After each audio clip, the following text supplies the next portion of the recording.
So good evening, ladies and gentlemen. My name is Susan Lusak. I am the president of the Czech American Heritage Association. And on behalf of all the board directors of DAHA, it gives me a great pleasure to welcome you to this evening's recital. This evening, we are honored to present a distinguished pianist and a musicologist, Dr. Katelyn Bouska, who has created a special program entitled Echoes of Home. Dr. Bouska was born in Wisconsin and is a fourth-generation Czech American. Her family history is deeply rooted in her Czech ancestors who immigrated to the United States in the 19th century, were themselves musicians and music teachers.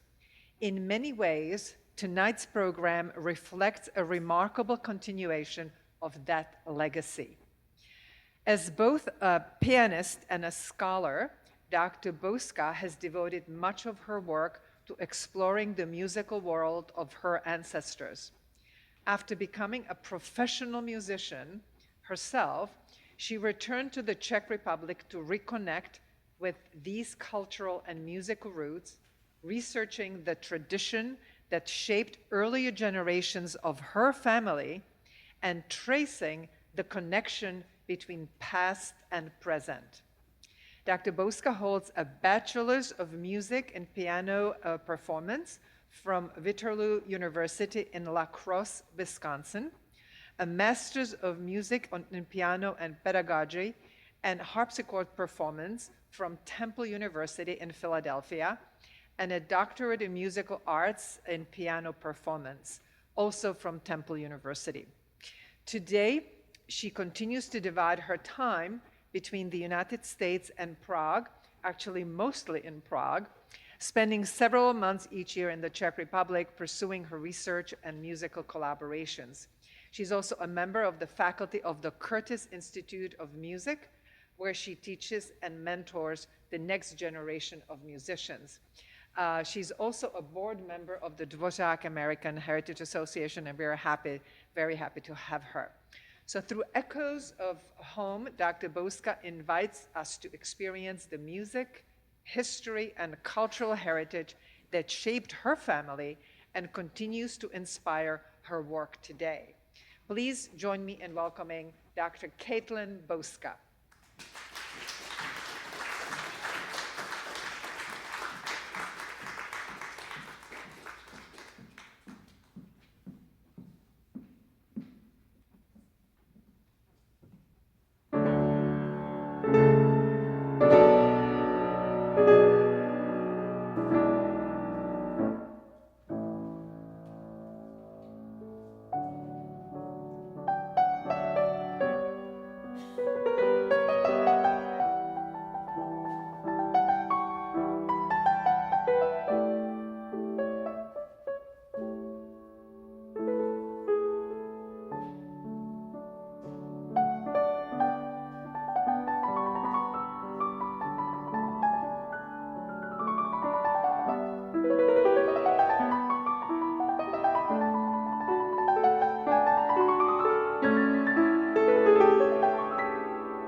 Thank you so much. It's an amazing piece of music, isn't it?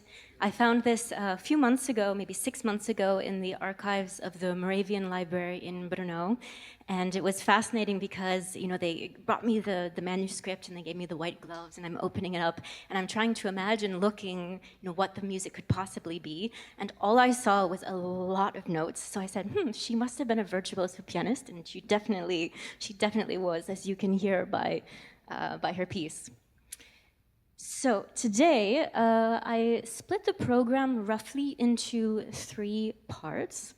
The first 2 pieces, and then the middle 3 pieces, which are, you will see Dvořák and his daughter features very heavily. And then the last part, some lighter dances, and then my own kind of idea of how to put all of this music together. I will give you the caveat that last week I was at the National Czech and Slovak Museum and Library in Cedar Rapids, and I gave this program a 3-hour lecture and then a full recital. So I promised Susan I would try to keep it to 75 minutes. So there's a lot of information on the slides that we won't talk about, but I decided to leave them there. So if people are interested, we can share the slides and maybe have a nice discussion afterwards. So there's a lot of information that we won't be able to unpack, but I thought it's better just to leave it there and we can have it for our inspiration.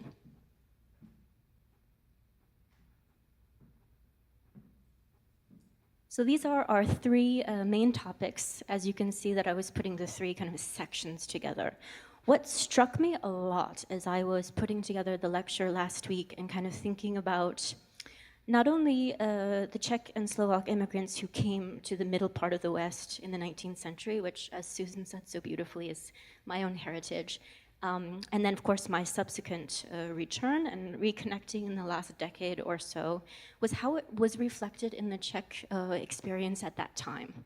So in my mind, I had kind of thought about, they came here, they made a new life, they settled, eventually they assimilated, passed down their culture, but that wasn't true. There was a very active interflow or exchange of ideas between the 2 societies.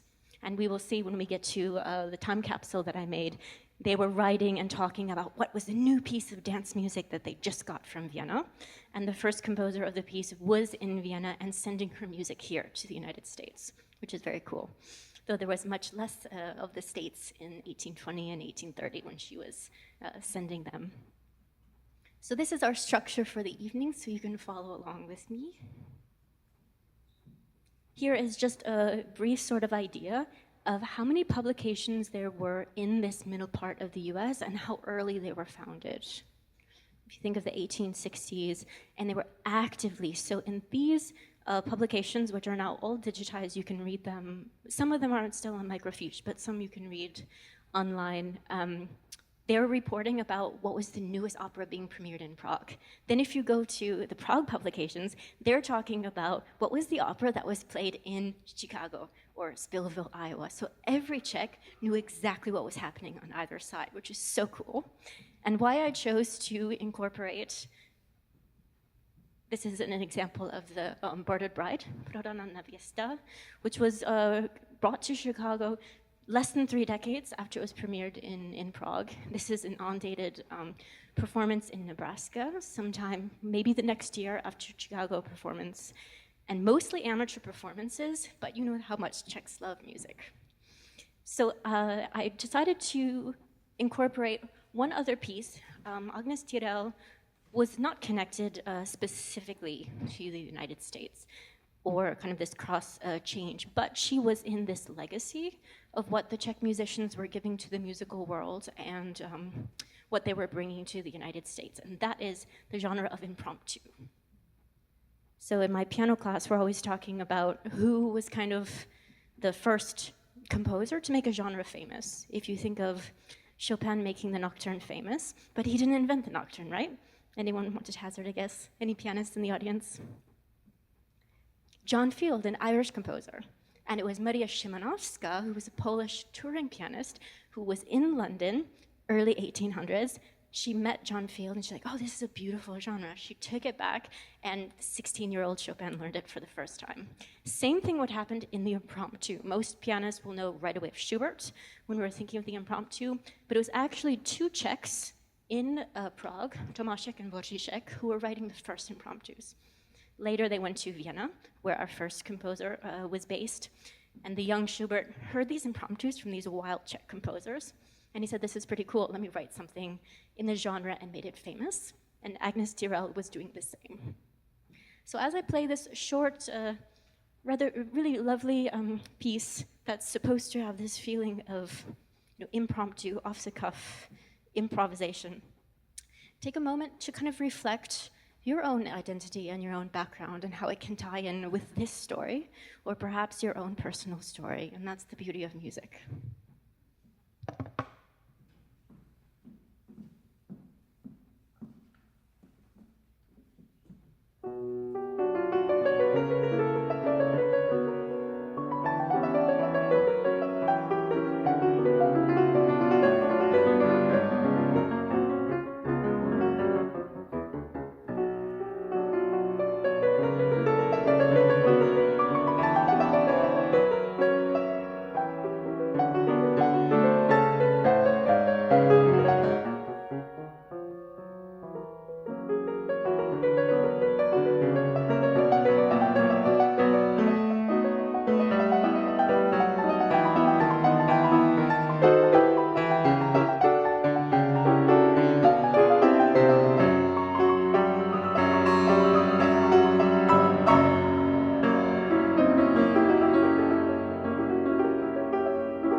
So I know that she is completely out of our topic for tonight, but you can see why I'm such a big fan of hers.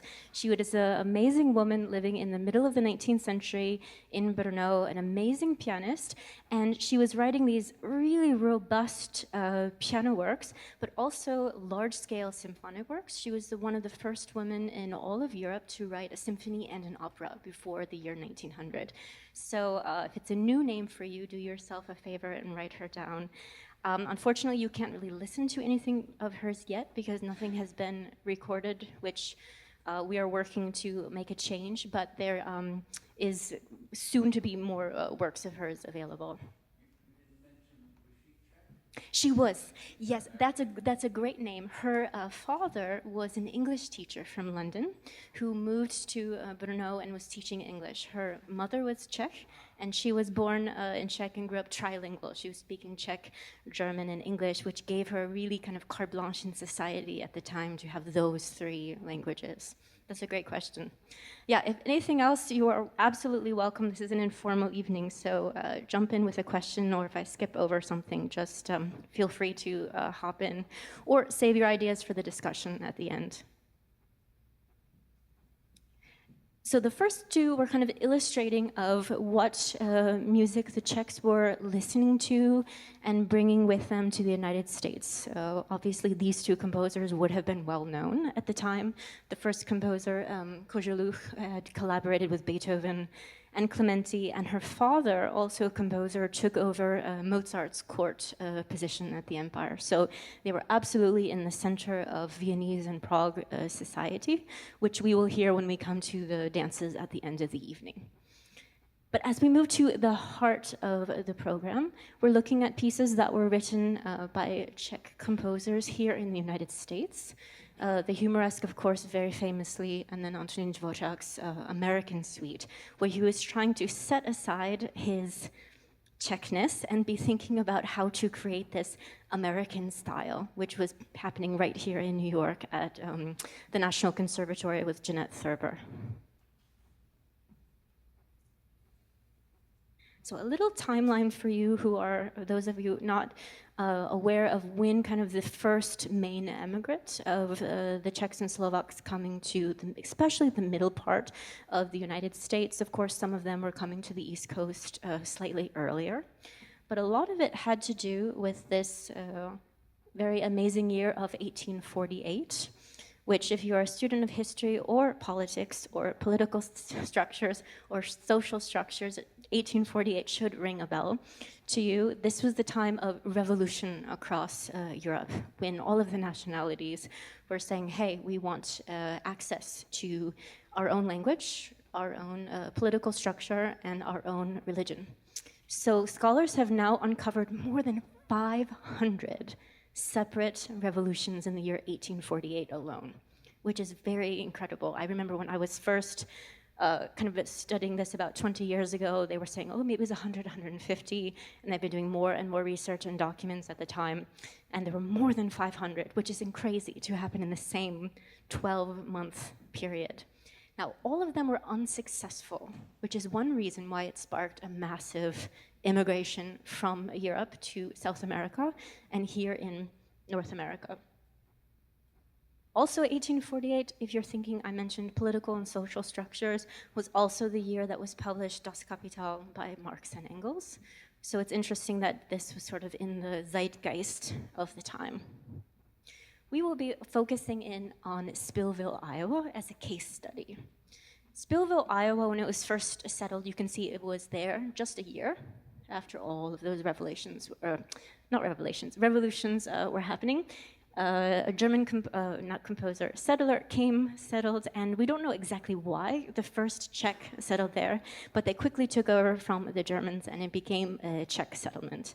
And it had the longest running parochial school in the Czech language in all of the United States until 1926. So you can see how important the Czech language was for them. Now, at that time, Spillville was not unique. There were many, many other villages and towns that had this sort of Czech legacy. It became unique because, of course, Dvořák's visit in 1893, and that's when it came into our kind of national historical musical consciousness. You can see here the St. Wenceslas Church, where Dvořák was playing the organ. The school is over here. We'll have some more pictures in a moment. Susan also already stole my punchline, talking about my first ancestor. Actually, it was an uncle. It wasn't the straight line. It was an uncle that emigrated earlier to the United States. And he's here, Martin Bouska. And he was the first school teacher and first music school who arrived in Spillville, Iowa in 1853. Later, this man, his father, took over the schoolhouse when Martin Bouska moved away into a different part of Wisconsin for various reasons. And of course, this is where Spillville then was put on the map, because this man went to Prague to study, met with Antonín Dvořák in an English language bookshop, because Dvořák was thinking about making the move to America, and he found this native-born American, but also Czech-speaking, and said, oh, you would be a perfect assistant to us. So this middle part of the program, we're playing compositions by Antonín Dvořák, the father, and the daughter, Otilie, which is right there in this photo, which is a nice kind of family moment. And I will just have you look at the body language of this man, because this will feature later in our story. You can see exactly where he is looking. So don't forget this part. It's an important, funny little thread that kind of determines what's happening later. So this is for curiosity. This is the Bouska schoolhouse by Martin. It was his cabin, and then later a schoolhouse, created sometime in 53, 54. And this was a really special concert. Last year, I was playing at the church where Dvořák was playing, the St. Wenceslas church. And afterwards, the concert presenter said, hey, how many people here have the surname Bouska? And they all came. And I knew almost none of them. So it was a fun kind of moment that we're all sort of together at the same time. Though my parents are there. And I'm not sure why this stopped working, but it's okay. So here is a picture from 1885. So this was 8 years before Dvořák was visiting. And you can see that the school has already expanded from that small cabin that Martin Bouska was teaching in. And you can see how large the school had grown to. And now after Martin moved away, it was the Kovářek family.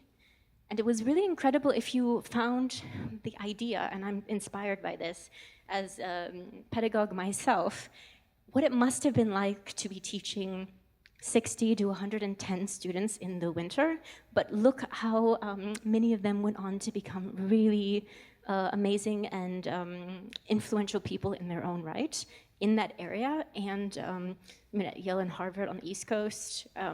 So I think it speaks a lot to the quality of education and sort of the quality of people who were living in Spillville, Iowa. So I already mentioned this story, so I will move on, but I wanted to give one more picture just to keep in the mind of what we're going to talk about later. And let's move on to talk about Otilie Dvořáková. She is the oldest daughter of Antonín Dvořák, and we are still discovering music of her to this day. The fourth piece of hers that I'm going to be played was just discovered in the archives in 2018. So we're still hoping that there's going to be more things found of her. You can see she had a relatively short life. She died about 9 months after her father did from a heart condition. She had a weak heart and passed away quite young. Even though she was so young, when she passed away, she already left her mark on Czech musical society. So you can see that she was learning from the Jindřich Kahn was the founder of sort of the Czech piano school or Czech piano technique of the time. And if you go through the main Prague publication, Dalibor, that was reporting on kind of like the New York Times, right? Talking about the musical and the society life in the Czech lands, there are very few weeks that do not have a review of her playing. She was playing all over the country, mainly as a collaborative pianist. And this one was interesting to me, because here she's playing a few other composers, and she's playing her own composition, Ukolébavka, and they talk about her needing to come back to the stage for all of these encores, and it shows what a deep musician she was in her own right. So let's listen. Yeah. Great.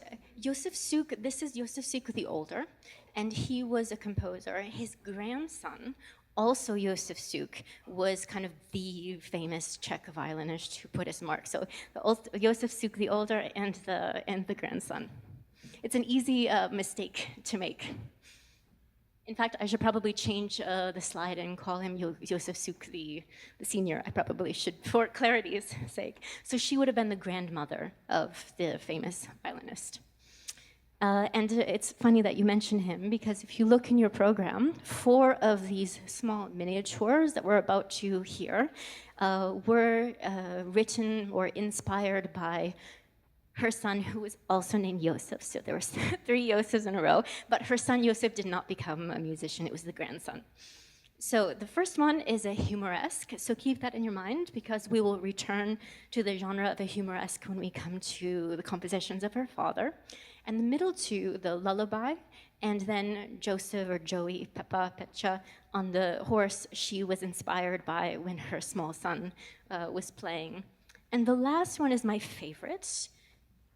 I should never say something is my favorite. I should say it carries a lot of interest to me. That's the more diplomatic way of talking about it. Because you can see that it's dedicated to my dear father. And this is the one that was recently found. And we first found a copy of it here. This is in the hand of Josef Suk, her husband, the composer, and he was a student of Antonín Dvořák. That's how they met. And she was just sitting one day at the piano improvising. And he heard it, thought it sounded good. He wrote down kind of what she was improvising, and then later, this is in her handwriting, she made it into a type of piece. And it's still a mystery because both of these manuscripts are undated, so we don't know when she wrote it. But I like to have the imagination that she wrote it in that kind of 9-month interval between when her father had died, and she knew that she was kind of, her time was also coming, so she spent quite a bit of time working on her will, finishing her father's manuscripts, and perhaps writing this last piece, which is a very deeply intimate and, in a way, nostalgic sort of portrayal of this special relationship.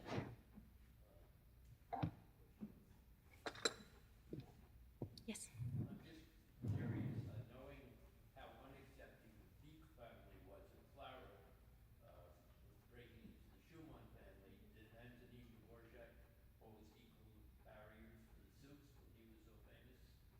You're asking me to open a can of worms.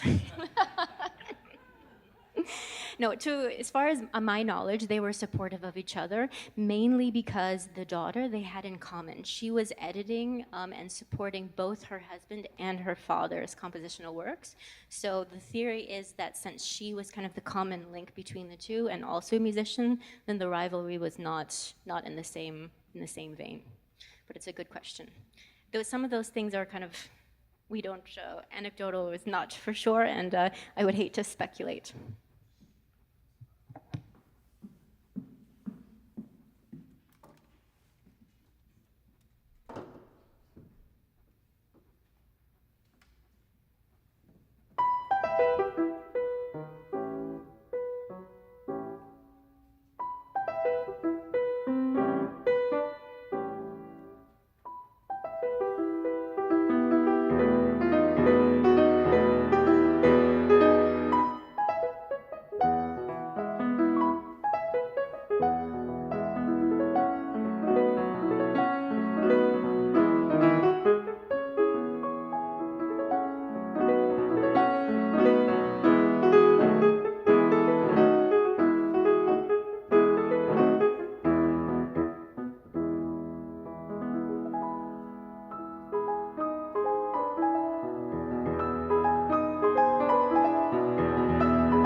Aren't those enchanting pieces? Yeah, I've kind of come back to them maybe 4 or 5 times in the last year, and each time I find something, just a new detail, because on the surface they really are miniatures, but each one is this microcosm of really crystalline, beautiful piano writing, and fingers crossed that we find more of her compositions, because these are the only 4 that we know of so far. This is an image of her when she was in her late teens.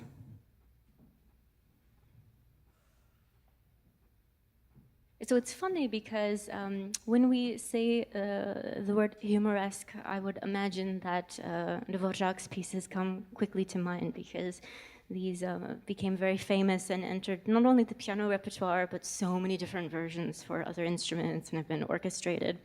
But it's very funny because he wrote 8 of them, and none of them are very humorful or humorous.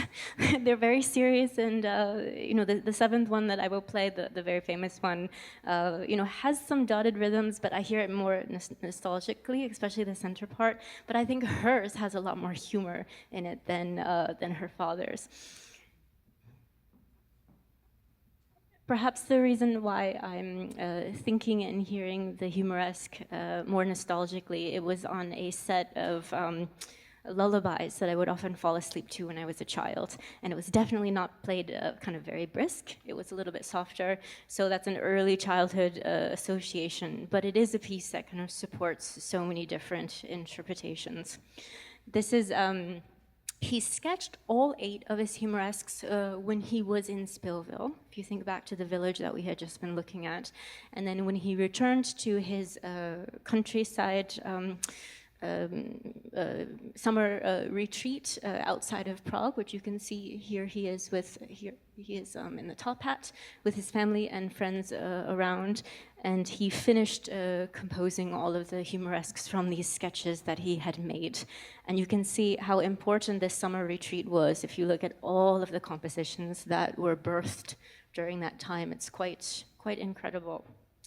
So I'm going to play the short humoresque back to back with his larger suite that he wrote while he was in the United States in 1894. And I already referenced that he was thinking about how he could consciously create some type of American musical style based on African American themes as well as Native American themes. He thought this would be the kind of underpinning of musical vocabulary that America could build its musical foundation upon.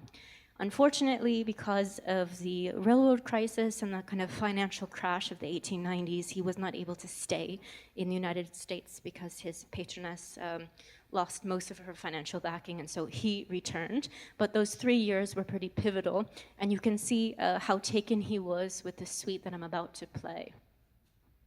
And the reason that I'm playing them back to back is because when you get to the 3rd one, I want you to listen very carefully because he quotes himself. There are 2 times that he's quoting the 7th Humoresque in the 3rd movement of the piano suite. And it was driving me crazy because I was learning the piano suite for the first time, and every time I got to this 3rd movement, I had this, I'm like, there's something really familiar about this, and I couldn't put my finger on what it was. And then just a few months ago when I was playing the Humoresque for something else, I was like, aha, that's exactly what it was. And it makes sense because he was writing them about 3 or 4 months apart from each other. But see if you can take a listen and see if you can catch it. And as a gift, here is a nice candid shot from his family photo album in the summer after he returned from composing this piece. So first the Humoresque, and then the piano suite.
you can see why after he wrote those, a few months later, he orchestrated them for full orchestra, because there are so many rich voices, and he really transcribed it completely. The only difference he made was slightly slowing the tempos for the orchestral version.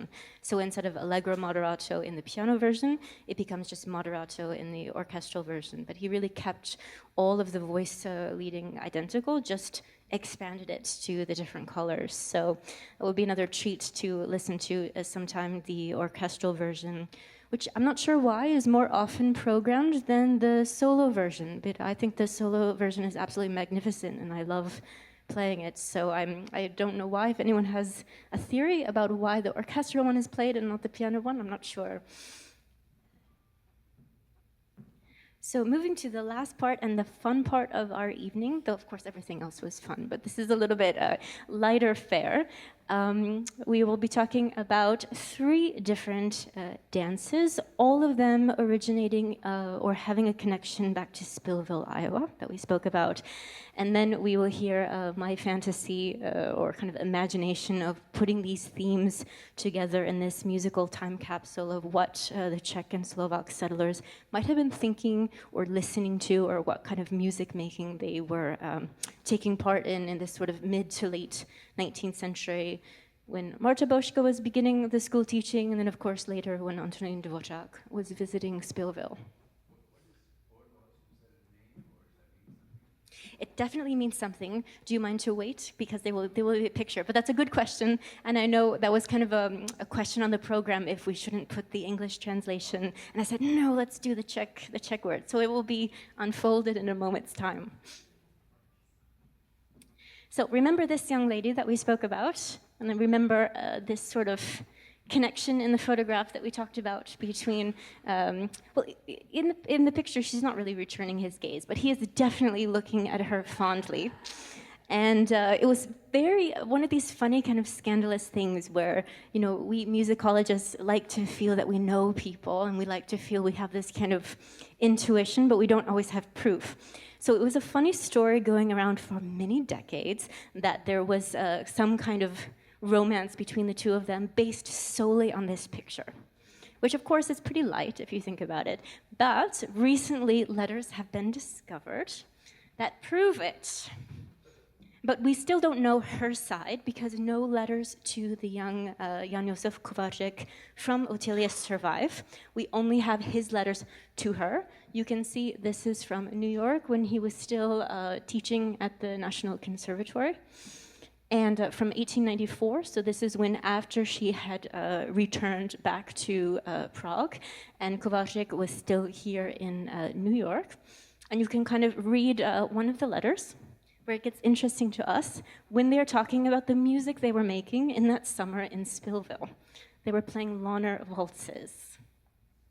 The rest of the letters are very sappy, but this part was interesting because he kept begging her to send a photograph of her, and we don't know if she ever did, because none of it was found, but he was here in New York dreaming about her. Has anyone heard of Lahner waltzes, or waltzes by Josef Lahner? Is this name familiar to you? What about Johann Strauss? Yeah, exactly. So he did, yeah, and it was funny because when I was translating this letter some months ago, I didn't know the Lahner waltzes, so I was looking it up and doing a little bit of research. This is the fun part of my job, is because the more you learn something, the more questions you have to be tracing them down, and you never know what you're going to discover.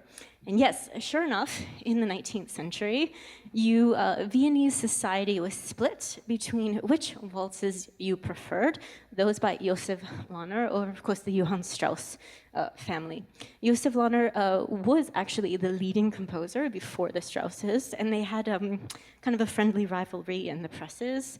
And then Lahner, of course, died much earlier, and so he didn't continue in the same tradition as the Strauss family. It was interesting to think that you would be naming yourself after which Viennese waltz composer that you liked. But if you go a little bit deeper, remember what we were talking about with 1848, that middle of the 19th century, with all of these 500 revolutions and Das Kapital.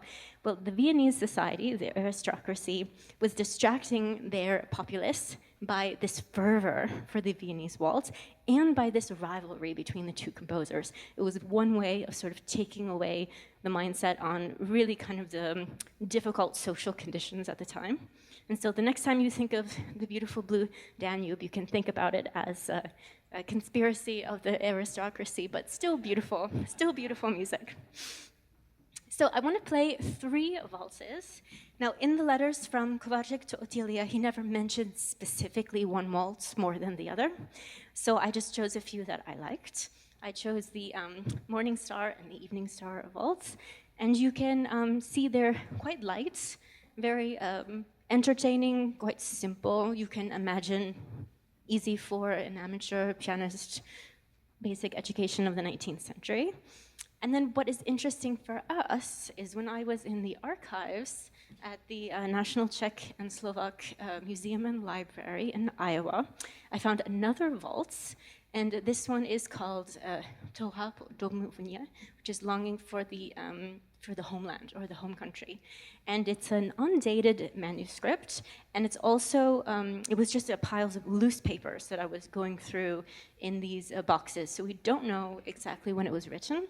And it's also, you can see that this is the piano version and that there is a voice and text, which has been lost, or at least currently has been lost, and still, we still get boxes donated on all the time of these kind of loose papers. So I made a kind of my own arrangement of the 3, thinking about, this could be, we do know that this was sometime between 1890 and 1915 because of the paper that it was written on. There's a timestamp on the paper.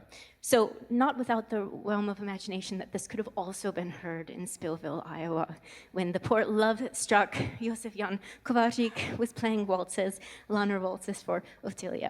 So enjoy these 3 Viennese waltzes. Well, 2 Viennese waltzes and 1 Iowa waltz.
always hope whenever I play those that someone's going to stand up in the audience and start dancing the valse. But somebody should do it, yeah. So maybe, and there's plenty of space and a nice floor, so maybe there is going to be a snippet of one of those waltzes in the fantasy. So if anyone is so inspired, you are welcome to do it. It would bring me joy. So for the last part of our evening, and to answer your question, yes. Yeah, Orloj, Orloj. Exactement, yeah. It's the same. This is just in the Slavic spelling, yeah. So the Orloj is the clock, and specifically when we're saying Orloj, because there's a different word for clock in Czech, but when we're saying Orloj, we're thinking of this astronomical clock, the most famous example, of course, being in Prague, in the Old Town Square. And there are several others throughout the country, but the Prague is the quintessential one that we think about. So I named it the Orloj Fantasy because it was commissioned a year and a half ago, September 2024, for the unveiling of the only astronomical clock in North America, which is gracing in Cedar Rapids at the National Czech and Slovak Museum and Library. And it was a great pleasure for me because you can see that Presidents Pellegrini and Pavel were there for the opening. And then I presented this fantasy. So that's the reason for the name, because it is tied to, it was the 50th anniversary of the museum and library, and then the unveiling of this astronomical clock. So I chose 7 musical themes to blend together, and we're really starting with very ancient history. So this Svatolavský chorál, or the St. Wenceslas chorale, is the oldest surviving written musical manuscript that we have in the Czech lands, calling for St. Václav to protect the lands. And then we go through a number of other very formative musical ideas. And my idea was to take something of relatively short length, but thinking about what were the musical markers of national identity at that time, which of course later came into the modern being of these two countries. Because in the 19th century, of course, the Czech and Slovak republics were not the Czech and Slovak republics. They were absorbed into the Austro-Hungarian Empire, and not having sort of the freedom of their own language, religion, government, politics, education, until of course 1918, after the end of World War I. So I'm going to briefly, just for the sake of time, run through kind of what is the meaning of these 7 themes and why I chose them. And some of them, of course, we already heard today, and some of them I think are fairly familiar to people. The first one, as I mentioned, is this chorale. In the right here, you can see this is a manuscript from 1368. I didn't give you a scan of the original manuscript because I don't have a high quality one, but it came to being in the 1200s. So really prehistory. It's predating Charles Bridge, Charles IV, all of the things that we really think are iconic. This melody and this call for protection from the patron saint, Saint Václav Wenceslas, was already in existence. This is an old Czech here, you can see. And it's kind of an interesting kind of iconography for us, because it's hard to go anywhere in Prague and not see some remnant of this iconography of Saint Wenceslas. And he was not only canonized and became the patron saint of the country, but he was also a very important real historical figure. So I chose to open the fantasy with this theme, kind of pulling out of prehistory this idea.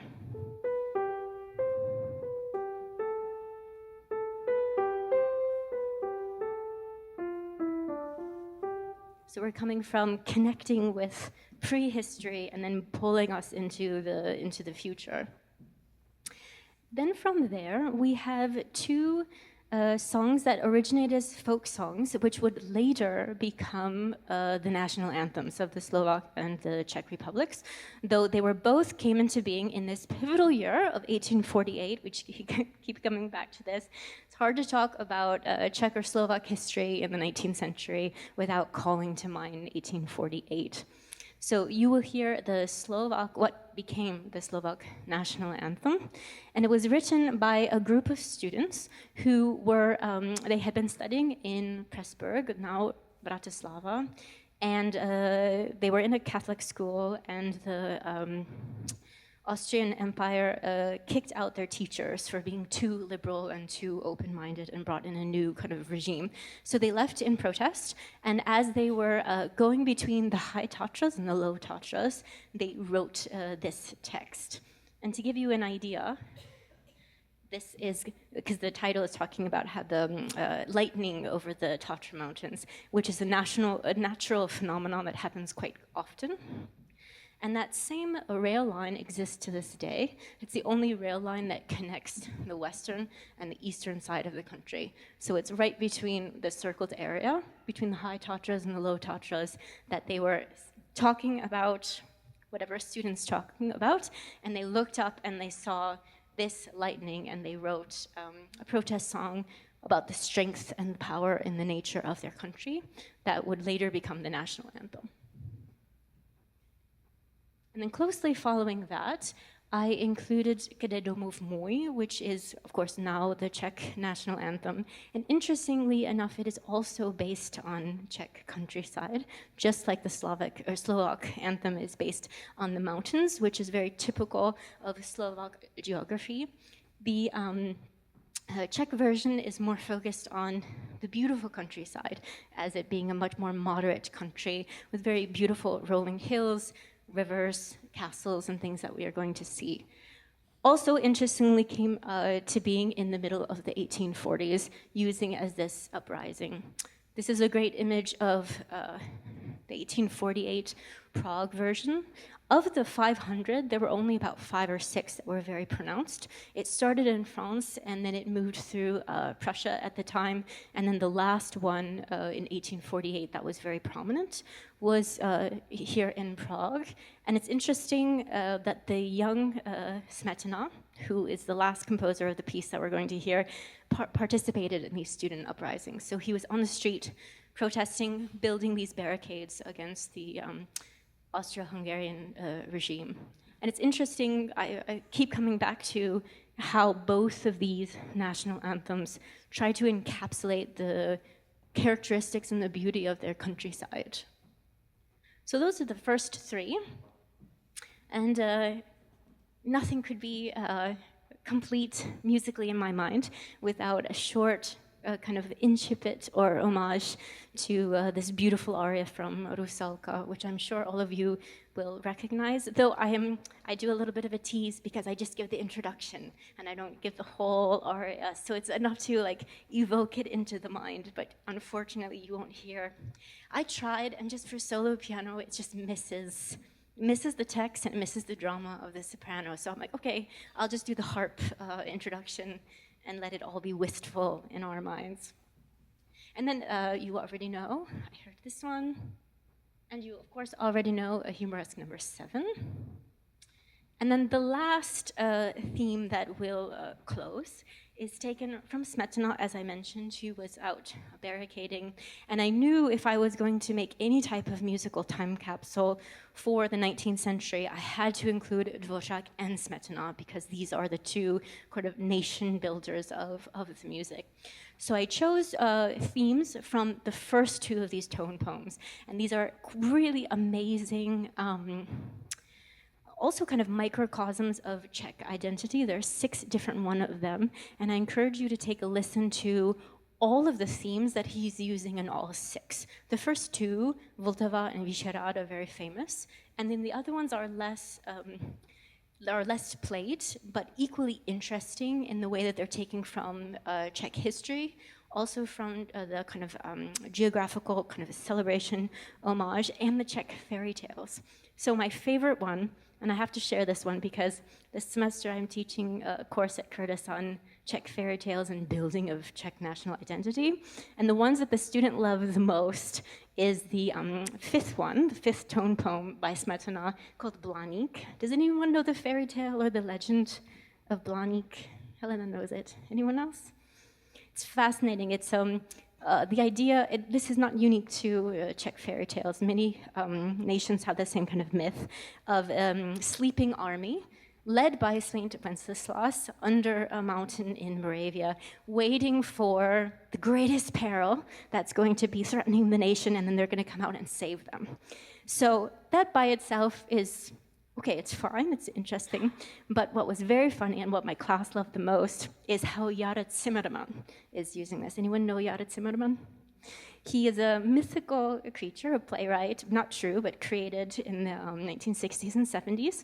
It's kind of a dialogue against the communist regime of the time, and he gives these very satirical lectures, and it's such typical Czech humor, and he does one on Blaník, and it's really funny because he's saying, hey, for a long time, he's saying in this lecture, because he'll give like an hour lecture, and then he'll have like a 20-minute play, which is part of the humor.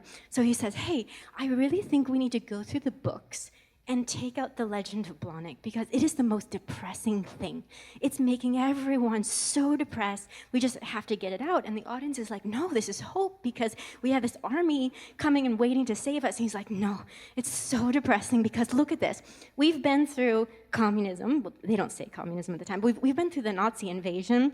We've been through the Austro-Hungarian Empire. We've been through, and he's listing all the people have come through. And he's like, you're telling us that something worse is happening? This isn't the worst thing that's happened to Czech society.